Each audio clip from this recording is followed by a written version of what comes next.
Great to have Dom Thompson here from Mac Bank. One of the things I love about Mac Bank is their intel and their understanding in the real estate business. And Dom, for you now, really taking a lead in that particular business unit, I just think you're providing such great wealth of understanding and perspective in what can happen and how do we actually move things forward. So thanks for being here today. By the way, this session today is a result of the session you ran with the Real Estate Results Network leaders, and there was clearly more that we could go into from a PM point of view. So this is really being able to allow us to delve into the property management side of things. And the vast majority of the team members on here are either heads of property management or are those super progressive principals who know that mastering property management is a key that will unlock long-term performance in the business. So Dom, thanks for being here. Really appreciate it. Excellent. Always a pleasure, Michael. Thanks very much for the opportunity. So yeah, look, very much focusing the content this time around on property management, just delving a little bit deeper into some of the things that we touched on in our last catch up, which I think was back in June. So we won't be reliving too much content, but for anyone that was in that last session, we did touch on the pulse check and benchmarking insights that had come through from our benchmarking at the back end of 2019. And just to recap on that briefly in terms of the sort of the state of the market at the moment and what's happening out there around property management more broadly. The consolidation and scale continues to happen in the industry. In the bottom left-hand corner, we talked about the average portfolio sizes across the country. This was from the respondents to the survey. They're not just Macquarie clients, but the industry more broadly. We did have good representation in all states, so it did give me confidence that that was a fair representation of what was happening out there on average, showing that we're seeing continued growth across all states. Interesting, the growth is accelerated in WA over recent years, and has actually started it's more subdued in the likes of Victoria and New South Wales, but they are still very much on a growth trajectory and agenda. On the right-hand side, that's the national average there. So again, you can see since we started the benchmarking sort of exercise back practically 10 years ago, you'll see that the average portfolio size has almost doubled over that period. And no surprise that property management revenue is increasing in importance, that it is contributing a larger component of revenue to the overall revenue composition of a real estate business. So no surprise, because I think we have certainly seen a lot more attention focused to property management, and great that the people on this link today clearly have a passion for the property management space. But we really want to sort of unpack this and talk to the so whats of, okay, well, we get there's growth and we get that people are seeing more importance in it, but let's not make that lip service. Let's actually ensure that we are investing in property management appropriately. And I think more importantly, against the current backdrop, this transformational agenda that's playing out, that we're keeping in touch with what property management in the future looks like. And it certainly looks very much different to what it does today. So I'm just having some issues toggling between slides. This just to kind of add a final piece to the benchmarking and the pulse check that we conducted at the back end of last year, really just talks to this downward pressure that we're continuing to see. So we're saying that scale consolidation is definitely alive and well, and I think against the existing backdrop, as we start to think about the implications of the government's stimulus easing, unemployment starting to really play through the economy, it's no surprise that sorry, I lost my train of thought then. It's no surprise that we've seen downward pressure on commissions. We've seen rent abatements play through as well. Sorry, I've really lost the train of thought. Dom, can I just jump in on this one? Yep. One of the questions I've got with this is that 2014 the average was 7.3%. It's now 6.8%. What would be really interesting to see has the actual revenue per property management actually gone south. So the percentages dropped, but my read on it from 14 to 19, average rents have actually gone up. So potentially, even though the percentages has dropped, the revenue per transaction or per property, where's that sitting at? And by the way, Western Australia is doing remarkably well at 8.6. Vic in New South Wales, we need to do some work on comms. Yeah, and those numbers are certainly influenced by average rents, as well as the fact that in WA there is a tendency towards offering all-inclusive fees, which has been playing out for a number of years now. My background's in the WA market. I was there with Macquarie for 10 years and saw that really sort of come to fruition, and it's remained in place for a period of time. What's interesting around that is what we're now starting to see as those all-inclusive fees start to trade in the open market with mergers and acquisitions, and we're seeing that those assets are typically valued at a lower multiple. But to your point, Michael, it's no surprise potentially where you've got higher average rents in states like Melbourne and Victoria, certainly in some areas, that there is a justification for those lower multiples, and arguably WA being in that very favourable position should certainly be making the most of the situation and the environment that they're in. So there's definitely an overlay to this about where average rents are, and look, that will differ across the country. I think what we need to identify here is the opportunity to stem the flow, and that is the opportunity to stem the downward pressure on commissions and really start to look to add further value into this property management offering. And I've towards the end of the slide deck, I've actually got some insights from a human-centered design approach that we took to the industry over recent times. That is, we went out and spoke to each stakeholder involved in the real estate process, whether they be business owner, property manager, vendor, purchaser, landlord, or tenant, to understand what was really what their agendas were and what was driving their thoughts around property management as a service and real estate as a service more broadly. And we've got some really interesting insights that I'll share at the back end of the presentation around what perceived value is and how we can potentially start to tackle this downward pressure and really flip it on its head, because I do believe that there's an opportunity to do that. What we're not saying here is that this is the future and it will continue to be a chase to the bottom. There's an efficiency piece also behind this. So it is the fact that tech capability is improving. We are starting to see some efficiencies, and that in the top right hand corner was demonstrated again when we talked to Pulse Check in our last catch up. We identified that higher performers are actually charging marginally less in market on average.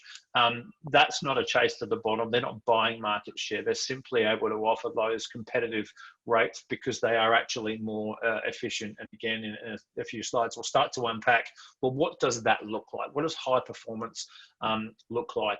There's no silver bullet. There's no one solution. I think there are a number of different ways we can approach this, but having clarity of vision and strategy, which is an important component of today, is certainly critical to that. Great. Sorry, there you go. This is the final piece, and really, again, it's just such an important message, I think, as we talk to any aspect of a real estate offering, and certainly as it relates to property management. Clarity within your business is so critically important. And when I talk about clarity, I'm talking typically around vision and strategy for your business. The visual that I show here, and again, apologies if I'm kind of rehashing old content, but it's so important that we understand this. This was a question that we asked our survey participants late last year, early this year, around what they saw as the characteristics of high performance and how they rated themselves against that. And the two significant ones for me that we'll continue to refer to today were the fact that vision and strategy were rated as the most important characteristic of high performance, and yet one of the lowest. You can see they're one of the three lowest self-rating. So there's an understanding that it needs to be done, but the ability to actually take a step back, focus on vision and strategy, and be able to provide that not only for your business, but your staff and your clients in market is not actually being allocated at this point in time. This is who are we? What do we stand for? What position do we want to own in the marketplace? Where are we heading? And so everyone in the business can truly align behind that and say, this is who we are. But it's also in that mode, I think, Dom, that this is who we are not. So, what does a great management look like? What does a poor management look like? This is who we are. This is what we stand for. Exactly. Yeah, great. And in the words of Simon Sinek, this is our why. This is why we do what we do. Yeah. The other call out there is around execution. Again, just a huge missed opportunity, and arguably it's no surprise when we often talk about. I think any aspect of property services, the ability to execute with excellence is quite poor across the industry. So if you think about it, okay, well, the industry typically doesn't have great clarity of vision and strategy. It also arguably is very poor at execution. It's no surprise that the consumer, the people that are dealing with our businesses, often feel that things are a little bit clunky. And knowing that client expectations, customer expectations, and client experience is so critically important these days, because they've been heightened by other industries and other services and service providers that your clients engage with on a day-to-day basis. It's no surprise that there's friction there. But not only is there friction, but there is an abundance of opportunity to really turn this around. And I think, where you've got diversity of thought, where you've got leadership, breadth of leadership, and executive teams that can actually drive an agenda that's consistent with vision and strategy and maintain accountability, I think that's where the real success is. Yeah. And I think, Dom, we've talked about this before. It's this mode of the service experience I'm now getting from property management. I'm no longer comparing to other property management. I'm now comparing to the best service experiences that I'm having out there across the board. So, this is a challenge. Well, we're doing better than the guys down the road, but that's not who the client's comparing us to. So it's getting into that particular zone and mode. Yeah, exactly. If we're comparing ourselves with our competitors down the road, we're limiting the scope of opportunity that sits in front of us. I do actually believe that there's a lot of business owners out there with some really sound acumen and clarity around what the future looks like. I often think and feel like the industry is almost inhibited by the tech capability that's enabling that vision at this point in time. But we can't restrict ourselves with that. The tech capability and stack will continue to build out. We just need to be ready to take advantage of it and have the clarity to take advantage of it quickly when it obviously does build out.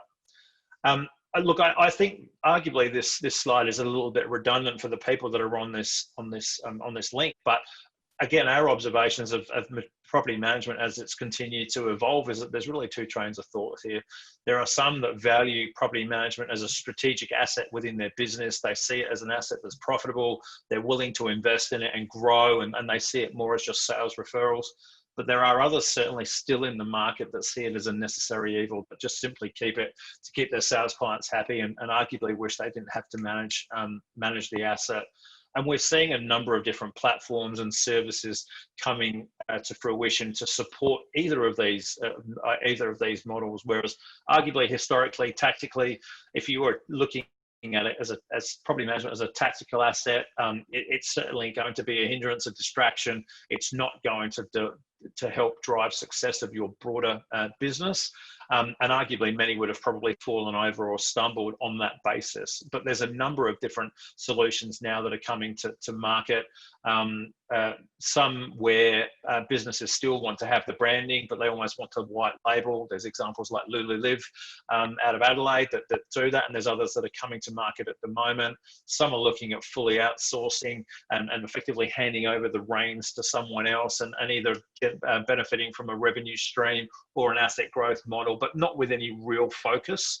And then again, there's others that probably just build a small portfolio and then cash their chips and potentially go through that process on a number of occasions through life cycle. So, Dom, I love this slide. Guys, can you just put into chat, are you thinking strategic or tactical? So I've got a funny feeling I know what the answer is going to be with this particular group, Dom.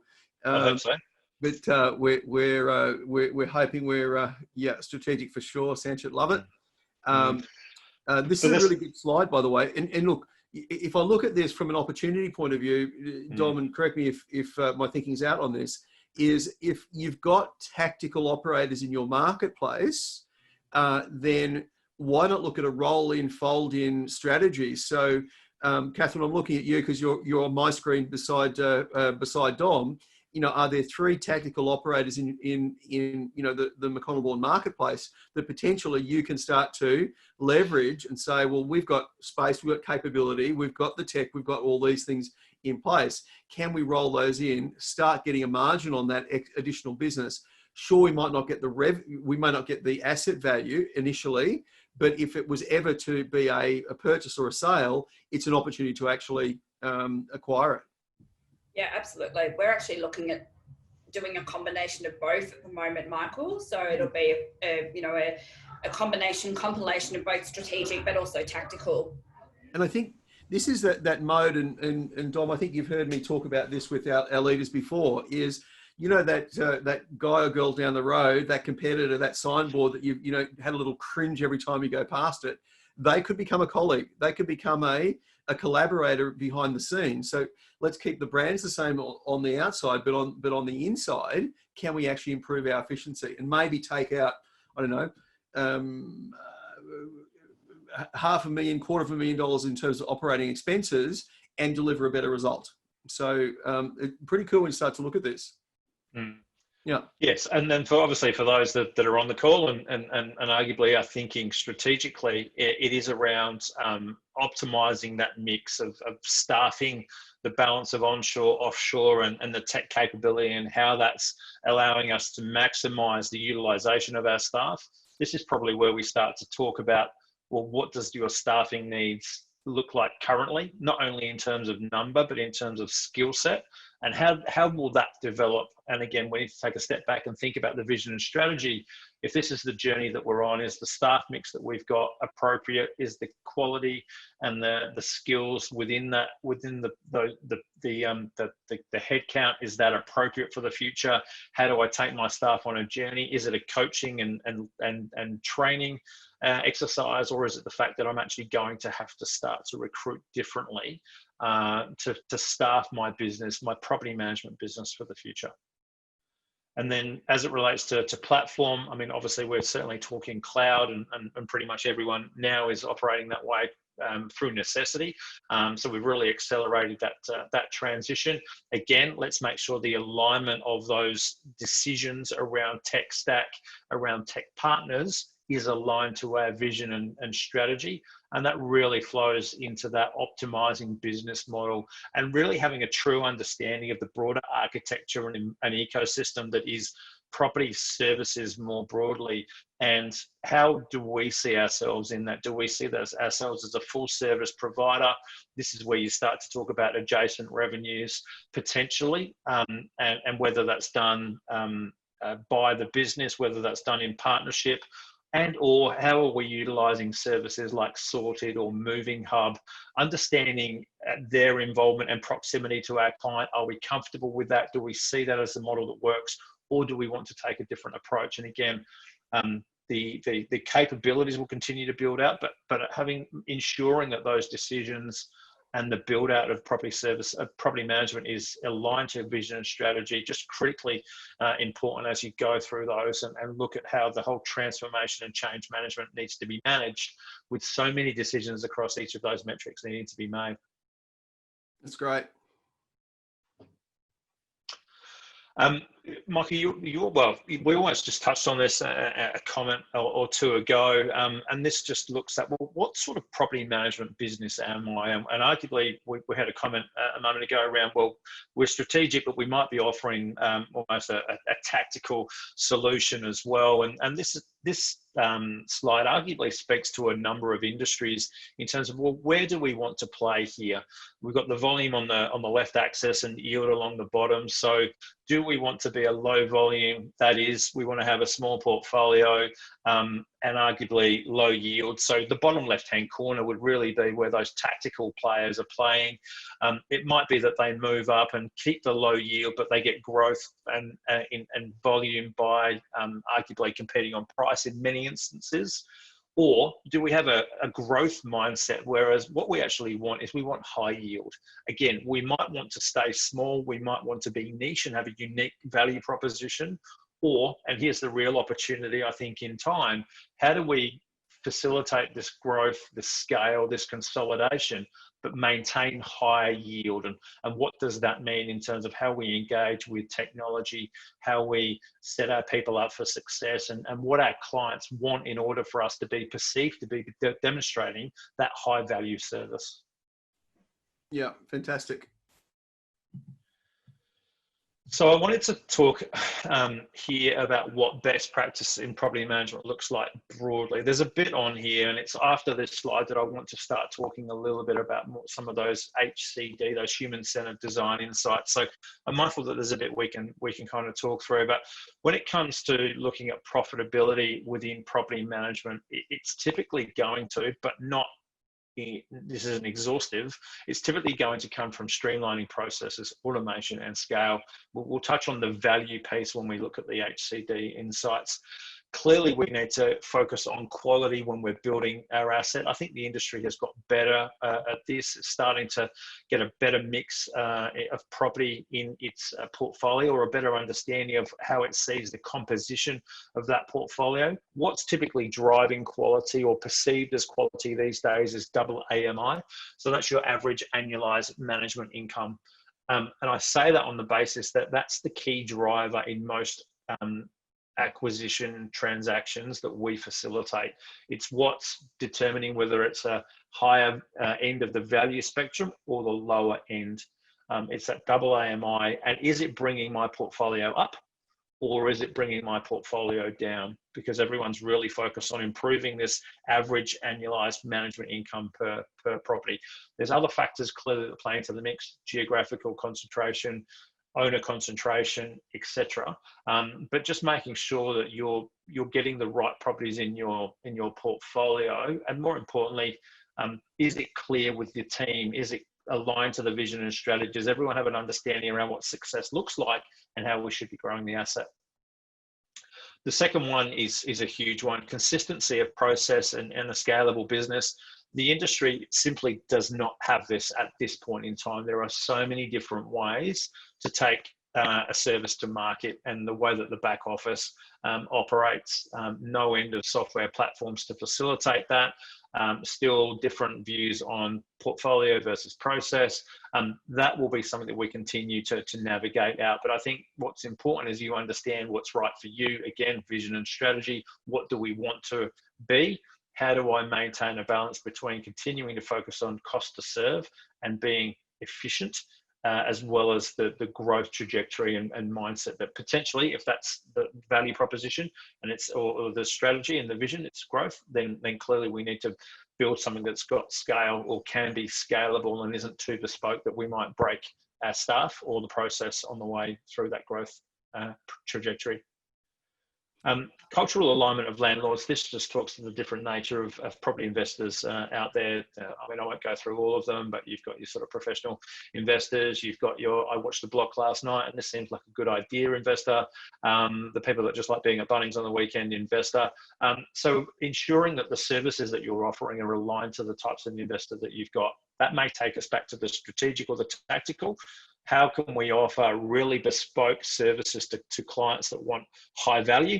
And how can we potentially differentiate our offering to those that maybe aren't as savvy, don't have as higher needs? And how do we potentially balance the value proposition, the income and the expenditure in servicing those clients? Obviously, a key factor is staff to PUM. That is something that's continuing to improve with tech capability build out, as well as automation and the utilization of offshoring. Again, it's just a good metric to track and to benchmark, and more importantly, to have accountability to what success looks like. And if it's a bespoke, properties under management. Very good, thank you.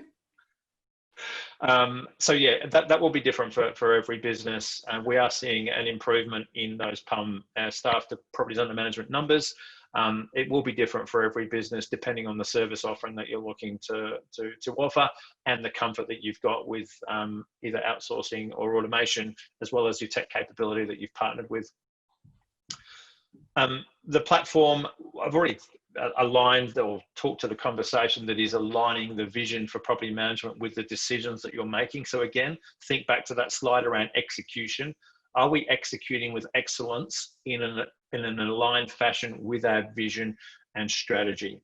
And when we're executing, are we aligning all stakeholders in that decision-making process? So we can talk about making platform decisions because we've been sold by the BDM that's come in and told us how great this is, but is it aligned to the vision and strategy? What does it mean for my employees? And what does it mean for my clients? And is there someone in the decision-making process wearing the hat of the employee? Is there someone in the decision-making process wearing the hat or consulting the client on what it means to them? Because often there's decisions that are made that will either have a negative impact on clients or employees. And if that happens, it's just clunky. And arguably the benefit that you saw that was potentially coming from the investment will be offset by the negativity of either poor working environment and culture because there's further change and it's not supported by your employees, and or the client just sees it as clunky and doesn't see the benefit in the decision that you've made. Cloud software platforms, there's not really much to talk there other than the fact that the journey, we're all on cloud now. So that's a great sort of leveler. It's a case of where do we make the decisions from here, and we need to think beyond cloud. Cloud was a key driver of decision making initially. Now we need to be more strategic in terms of, okay, so what? Yes, you've got cloud. That's the sort of base level expectation that I have for you as a software platform. Now I need the bells and whistles, but they need to be aligned to my vision. The recruitment for growth, again, probably speaks to the future. What journey are we on within property management? Am I recruiting people with a growth mindset, or am I recruiting people with a fixed mindset? In a transformational backdrop, an environment that we are in, change is a constant. And if we've got people in our businesses that have got a fixed mindset, it's not going to help us drive change within our businesses. Oops, sorry, just go back. So when we talk about growth in a dynamic market, Michael, you've obviously referenced the opportunity that may well sit with some of those tactical property management providers in market. Acquisition at the moment is actually a relatively subdued market, and that's purely because of the environment that we're in. JobKeeper is arguably propping up a lot of businesses that would otherwise be very much struggling in these low activity environment. What we're watching with interest is the timing of the easing of JobKeeper and where the economy and unemployment sits. We do believe that there'll be some distressed assets that will come to market in time. If acquisition is part of your strategy, I mean, clearly make sure that you've got the house in order and you've got a good property management department and you're growing organically and the fundamentals are right before bringing on anyone else's problems. But acquisition is certainly an opportunity that we see accelerating throughout 2021, but get the house in order, not just in terms of the department, but funding and the ability to transact quickly, because I think when assets come to market, they will be snapped up quickly. There's some real pent-up demand right now. Differentiated service offerings. Again, let's start to understand the client. I'll give you some insights into that in just a moment, but understand what it is that we're looking to provide to the market. At the moment, I think it's fair to say that the consumers just sees property services as a commodity, and they don't really truly see a differentiated service model. So they don't know what they don't know. And to the point that Michael made earlier around customer expectations are now starting to be set by industries that are not real estate, but the expectations are being driven by Uber, Domino's, all of the ones that we're very familiar with and have heard a million times. But we need to start taking some ownership here and starting to really differentiate ourselves so that we can be the ones that are starting to drive that expectation level ahead of our competitors. Maximising adjacent revenue streams. This kind of loops back into one of my previous comments around the architecture and the ecosystem. It's not all about going out there and trying to do things yourself. You may well want to partner as part of your offering with, again, using a couple of examples, whether it's a sorted or a moving hub, to potentially provide some adjacent services by which you'll have an adjacent revenue stream. ensure those partners are aligned, ensure that there's seamless integration around the client experience as well as the employee experience to really get the true benefit of the opportunity that sits in the broader revenue opportunity. And then finally, innovation and continuous improvement. Again, this almost goes back to it doesn't just go back to the staffing piece, but in a transformational environment where change is constant, we're going to be talking about uncertainty and volatility for a period of quite a significant period of time, I think. That does provide opportunity. It does require people that in your business and for yourselves as leaders to embrace change and see it as an opportunity. It requires people that are comfortable to make mistakes. But if you're going to be continuing to drive innovation and continuous improvement, there needs to be accountability at leadership level to drive innovation and continuous improvement.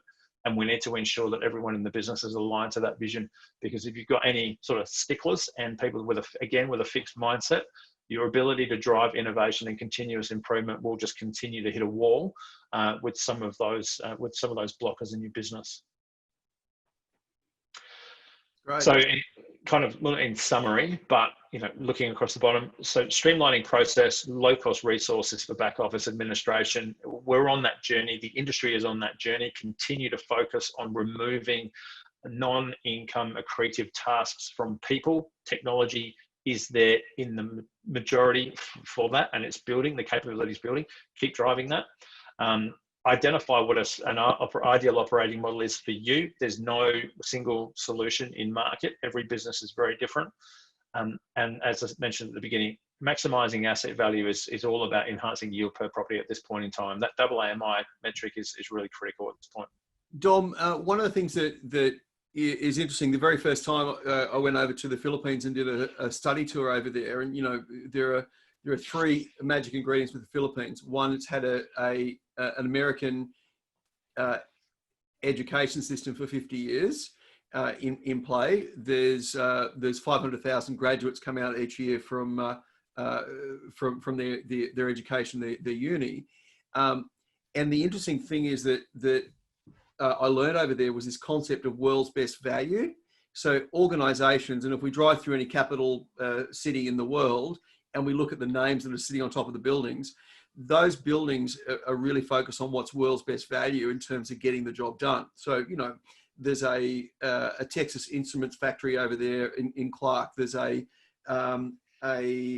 Firestone factory that produces 50,000 tires per week, and then ships them globally around the world. So I just think one of the things that sometimes we forget to look at is, what does world's best value look like in terms of getting this particular resource done and put in place.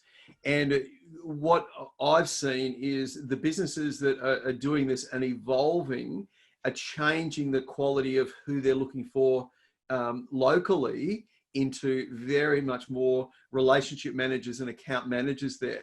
So I don't know if we're going to come to that later on, or is there a point for us to drill into that? I think when we look, so I'm just about to look at some of the human-centered design conversation takeouts when we talk to landlords around technology, and then in one or two slides we asked them about their relationship with their property manager and what they see value. So I think that will be the opportune time to do this. But I guess just kind of leveraging that previous slide where we do talk about architecture, we do talk about technology and alignment with the broader vision. I just thought it would be really interesting. I found this really insightful to see, well, as a landlord, how am I engaging with my property manager, and how do I see technology and communication in that relationship? Now, I don't need to read all of these dot points. I'm sure many people have just over the last couple of minutes used it as an opportunity to read through. But to me, this just speaks to the significant opportunity that technology does provide, because your clients are asking for it. But again, when we reflect on the execution piece, some of the comments in here really glaringly talk to the lack of excellence in that execution component. You see comments there, lack of guidance to explain the advantages and operation and how to use it. So, okay, well, you've given me an app, but I didn't really want another app, and now I'm not quite sure. So what do I use the app for? When do I pick up the phone? Well, I'm used to picking up the phone, so I'll just keep doing that. So consumers are comfortable with technology when it's explained. I think a thing for me there is typically when we get updates and technology through our phones, it doesn't need much explanation. It's usually relatively self-explanatory, and we can find ourselves work our way around a new iOS platform, even though it looks slightly different from the one we had last month. But clearly at this point in time, technology in the space is a relatively new phenomenon. So just be mindful of that and have a think about, the tech partner, to make sure that the technology that you're providing to the consumer and the customer experience has got great UX, so user experience to it, and or how do I train my staff? How do I align my staff to be excited about this, promote it, and obviously to be confident to talk to it with our clients as well. So again, you can see and hear the friction points here around technology, creating more problems when unexplained, maintenance apps and owners portal. I think that's a really interesting insight, because that's where a lot of focus in technology has been over recent times. It's about creating maintenance opportunities and arguably these owner portals that sit on apps. They're great, but if they're not explained, they might just simply create more friction with your business, with your client, which we don't need to give people an opportunity to potentially leave. And I'll touch on that in just a second as well. So again, lack of understanding, lack of communication, and arguably most owners are embracing of it. They just found it has been introduced irrationally, no planning, lack of understanding for property managers, and no real clear advantages and benefits. So technology. And Dom, I think on this one, a lot have I've sent one email about it with a link for them to download the app. My work's done, and like, dude, it's not done. Like, we're so far away from this having traction and being implemented, and people feeling well supported in that process. And it's such an important point around this. A lot of the time when we give birth, it seems appropriate right now to talk about that, Tom. In that moment, we think our work's done.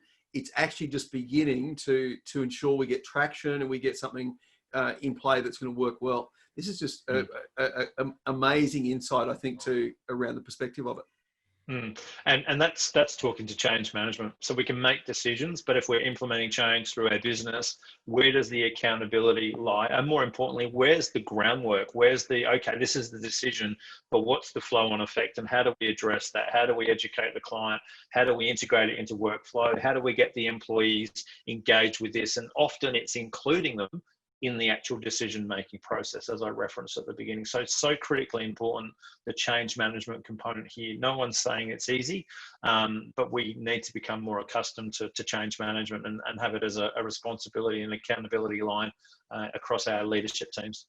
And Dom, the final point before I know we need to move on from a timing point of view. The final point is I have had a situation where someone in property management said, you think you're not happy with this technology. We're not happy either. So it's like, hang on, you've just disclosed to your client that the internal team aren't happy with it either. So it's this roll-on kind of effect that it's OMG.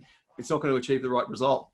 And that all talks to and that's where we can start talking about the link between employee experience and customer experience. And again, this is something that I've referenced, I think, in presentations, potentially at one of the Gold Coast conferences that we've had previously, around the importance of understanding the link between your employee experience and customer experience, and the fact that creating a happy environment for our employees is going to help us be more successful in creating value and a great relationship with our clients. I want to get a bit of a segue into the people piece, and really building up that EX CX piece. This is a quote that I actually got from someone that's very well respected in the industry, that does a lot with technology in the property management space. And this was not verbatim, but effectively a quote from him. Churn is the root cause of profit impact. Churn is driven by culture, which is driven by management. The industry average is around 15%. And if we can reduce that to 10, profit will increase exponentially. So I think quite a poignant sort of quote to reflect on. And we can look at churn in a couple of ways. We can look at it as it relates to churn of properties, and those that potentially come in or leave our book. But we can also look at it as it relates to our people. And again, let's think back to the EXCX, employee experience, customer experience. If we've got people in our organisation that are not happy and potentially, to your point, Michael, sharing some of their distaste for the business and the decisions that it's making with clients, no surprise that clients are potentially looking at the business and wondering why they've got a relationship there. So this would be a typical example of many businesses. I'm sorry, Jack, but Sally doesn't work here anymore, and I don't know anything about that. So again, some real insights, insights from landlords here, and just observations that we made more broadly. Client loyalty developed with property managers and not the brand. So the perception is if the owner will leave, well, if the property manager leaves, we need to start to unpack this and realise why we've let that be the case. Negative perception from owners of issues within the business. Why do they keep leaving? So if you've got a landlord that sees that property managers keep changing, well, can't be a great place to work. And if it's not a great place to work, maybe it's not somewhere I want to place my business with, because I need stability and all of that. Agent communication poor when announcing staff changes. Agencies should introduce new team with enthusiasm instead of fear. I think that's a fair comment and reflection. We all dread sending the next communication out to say, oh, by the way, it's now someone else. And owners, this is a real one for me. Owners change agents when they lose sight of value in the service. It's not about cheaper fees. They're not going somewhere else to pay less. They have simply lost the perceived value in the relationship with you. So they therefore are no longer happy to pay that fee. They're quite happy to go and pay a cheaper fee and potentially get the same level of service. That's what they're doing. They're not expecting more necessarily for the cheaper fees down the road. They're expecting nothing less or nothing more than the service that you've been providing, which potentially hasn't been that fantastic. Yeah, and Dom, my research on this shows that churn increases when a property manager changes within a portfolio. The other thing that's interesting is typically the question, if it's either the I'm sorry, if the new property manager is proactive, they pick up the phone and they ring you as the landlord and say, hi, I'd just like to get to know you. Hang on a tick. This is the third conversation I've had in the last 18 months. I'd like to get to know you. And it just pisses the landlords off and frustrates them massively. Structurally, are you pro a super team with multiple people involved in the client comms, or are you more pro one involved in the client comms? Yeah, look, there's no house value. There's no house view on that, Michael. I think there's a number of ways to skin a cat. Again, you're looking back at portfolio sizes, and I know that there's businesses out there that have one relationship manager for sort of 200, 250 properties, but have obviously got extensive support around them.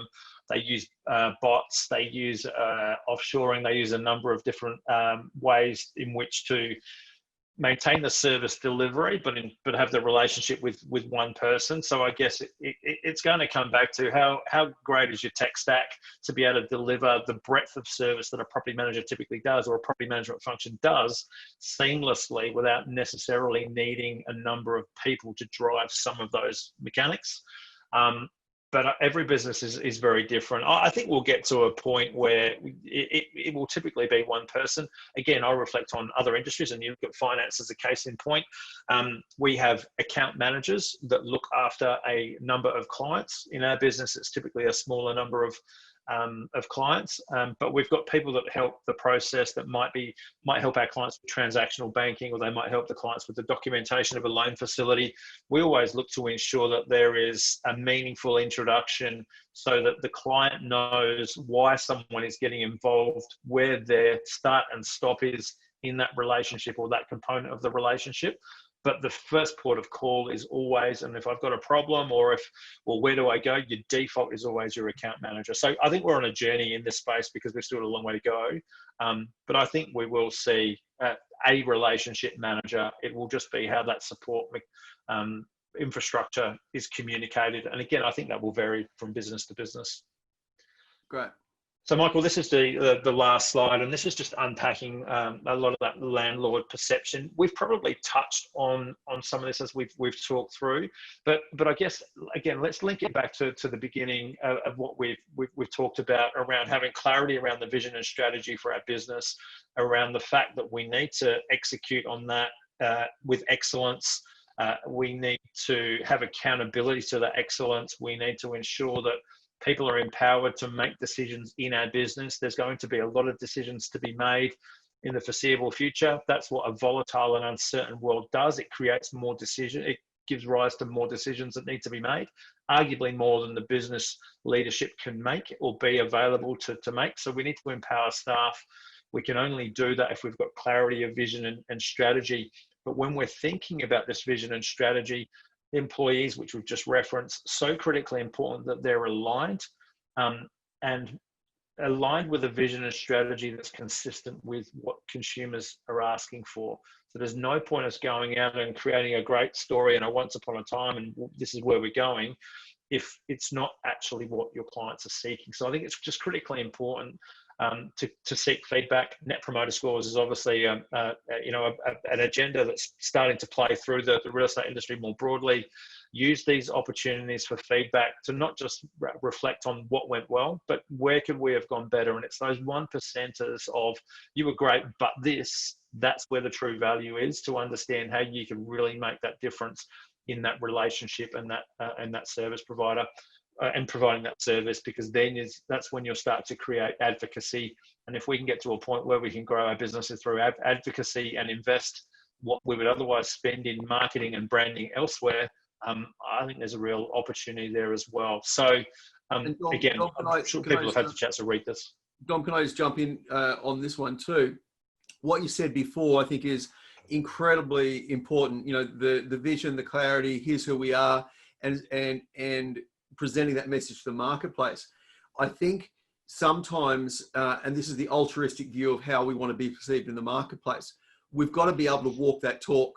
There's no point saying we're this, and then the experience I have of doing business is anything but that. So that alignment to the vision and being able to say, well, it's not, we get it right 2 out of 7 times. That's pretty good. So no, we've got to have it. If we're positioning ourselves in this way in the marketplace, we've got to be able to walk it. Yeah. No, indeed. And again, there's some really telling, I tried to summarize this with the really telling comments from landlords. They perceive property managers are all the same, that they're treated all the same.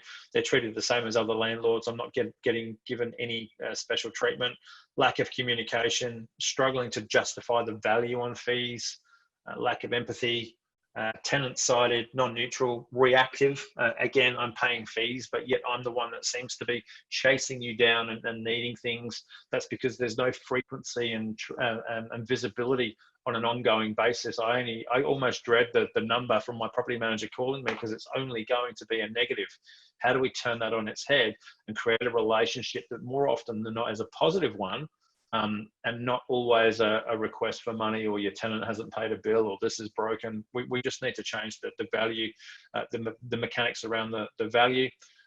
Lack of personalised service, and lack of sufficient evidence for owner to make informed decisions. Again, we need to think about our staff, the training that we're giving them, the empowerment that we're giving them to not only make the right decisions, but obviously to deliver a consistent approach to client.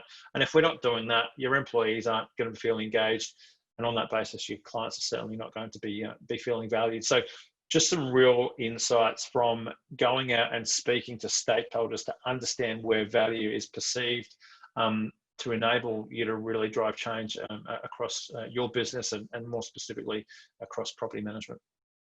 The interesting flip with that, Dom, is the raving fan concept. So that last point that's on there, and it's totally cool to finish the slide. But the last point is it was a struggle for many to actually find something positive around the perceptions of their experience, versus if we flip that around and we had raving fans as landlords, that in itself, so, we might be thinking, let's market our business. Well, let's actually deliver something that is marketable.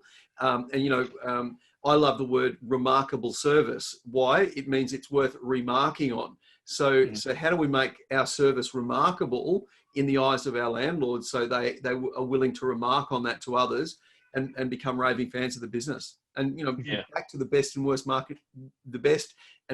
marketing in the world today is word of mouth. No, exactly. Couldn't agree more. Yeah. Guys, love to see in the chat coming through, what were your key takeaways? By the way, one of the questions we had there, Dom, can we make these slides available? So that's yes. A yes. Thank you very much. I might have taken a pic of a couple of them on the way through. You might have even heard a camera going off on the odd occasion, but thank you for that. That's awesome. So guys, what were your key takeaways? And we might just end that PowerPoint now. Dom, and sort of come back. Sure. I think just one final comment on that, Michael. I think it just in terms of that perceived value and how we turn some of our landlords into raving fans. I think it comes back to that alignment of, well, what is the composition of my landlord? What's the landlord mix? What sort of investor are they? Because if their expectations are up here because they are a sophisticated investor and they expect more from a property manager, well, we need to deliver more into that. Either that, or we need to identify early that they're not the right landlord for us to manage, because our offering is actually down here on the lower value, higher volume. So again, that alignment of the type of service that we're looking to deliver, and is that aligned with the sort of landlords that we're bringing on? Do we need to step up, or do we need to reduce expectations potentially? On that basis, you will certainly help improve that perceived value and probably remove a lot of headaches. And Dom, even on that expectations piece, I think the BDMs or the new management team bringing properties in have a lot to answer for in terms of the expectations they're setting on the way in. And I'm not saying, to lower expectations, but, I've seen situations where the BDM has this amazing conversation and literally handballs to a property manager and say, here, you deal with this because I've done my bit. In actual fact, you haven't done your bit, because the story that they had been told and the framework that they've got means that it's almost impossible to deliver on that and create a wow experience. And, I'm big on the deliver plus one from a service delivery point of view. But if you've done plus 55 in the sales process, it's not possible to deliver plus one, because our plus one is so far short of what those expectations were. So some of it's conversation and some of it is absolutely, do we have a product that can deliver to this particular kind of investor in a way that they're going to be delighted by it? Yeah, great point. And there's some comments coming through around this. Guys, I want to honour our time frame for the 11 o'clock. Thanks so much, Dom, for your time as always. Okay, cool. Thank you kindly. Fabulous session. Thanks to Michael and Dom. Key takeaways: vision, strategy, execute with excellence. I love execute with excellence, by the way, Dom. As simple as that is, and many of you know my saying, the power of an idea is in its implementation. When we execute with excellence, wow, does that make a difference as to how we operate? Dom, it's been absolutely an honour having you here. You and Mac Bank are great friends of the network, and we just love the fact that you're leaning into insight, perspective, and packaging in a way that we can walk away from a session like this, even though we've invested an hour. And I guarantee we're thinking differently about the priorities in our PM businesses. So I want to thank you for that. Much appreciated. And a virtual round of applause for Dom. Yeah. Thanks, Michael. Always a pleasure. It's always great to link up with the group. So yeah, thanks for the opportunity. Really appreciate it. Thank you, and enjoy that extra sleep you're getting as Bambino starts to increase in age. I can hear a little bit of background noise. You might not be able to, but I can already hear some rustling. Right. Thanks, Dom. Much appreciated. Awesome. Thanks all. Have a great day. Stay safe.